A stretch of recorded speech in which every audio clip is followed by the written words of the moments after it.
that it can never happen is when they move, see, they have no connection. He's loose.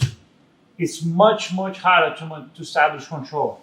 So the foot, look, regardless of, I can be high amount, I can be low, my feet is touching his body, they're glued.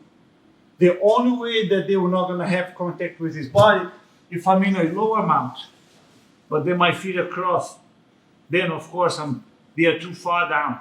I cannot reach his body. The moment that I'm climbing up, see, now they cannot leave. If you start breathing from here, look, they will never leave his body, ever. Anywhere I go, doesn't matter how high or how low I'll be. He bridges, look, they always connected. Then I go up. He's resisting. I can't climb up. Push.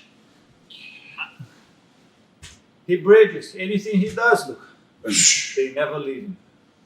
Now, if you can hold that high mount, you're doing an amazing job. If you can maintain a high mount, that means you're doing an amazing job. Now it's time to finish, because now you just put him in a very bad position, and I've established my control. My control is strong. Now I have a much bigger chance of finishing than I would if I'm in a lower mount. He can easily put the elbow in, staying in a low mount. I'm just mounted on him. I'm not controlling him properly. For me to go from here to the finish is a massive gap. There's a lot of adjustment I have to do on the way. If I'm in a high mount, I already established my control. First he's struggling. I'm sitting on his chest. It's not comfortable.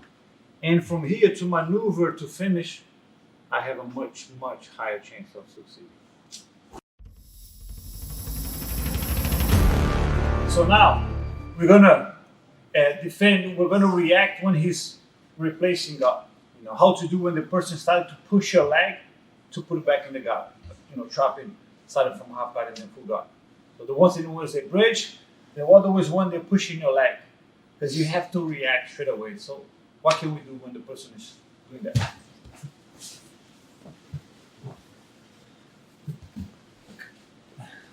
So, in reality, any moment that he has the arm inside, he can start replacing guard. He needs the arm in. So he can be, if I'm sitting up, if I have sitting a mount, or if I'm in a low mount holding the head, anything that he can start pushing, he will go. The moment that the arm goes there, they can initiate the escape. So, what should you do? So there's one thing that we should always look for, because he needs to turn his body where he's pushing my leg. So he cannot stay flat on his back and push the leg open, he'll replace guard. He needs to start turning sideways. Then he start pushing the leg, boom, half guard, and then same to the other side. So his body needs to turn. With the moment that he's pushing the leg, he can be from me holding hands on the floor. The one thing that he needs, when he turns, he needs to be aware of his back and the arm. So he's got one arm, usually, he goes push my leg.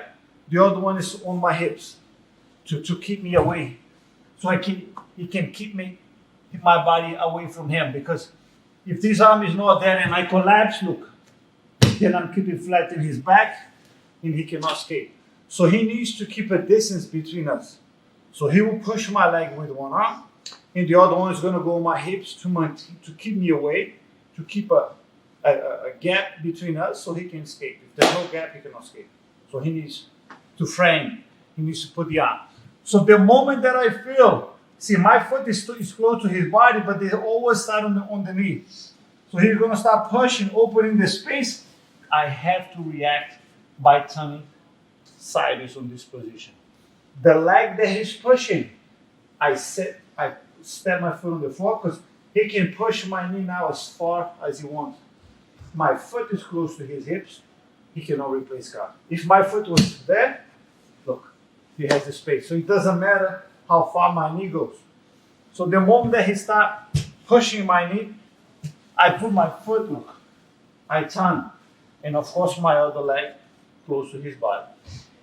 Now, that's why it's very important that the person keeps the arm in, because if he's not framing to keep me away, if his arm is there, I can easily here to attack the arm. So he has to stop me going to his back and going to the arm by keeping this arm here. Because if he doesn't, if his elbow is not on my hip, I can easily move behind his arm. Now attack the arm lock.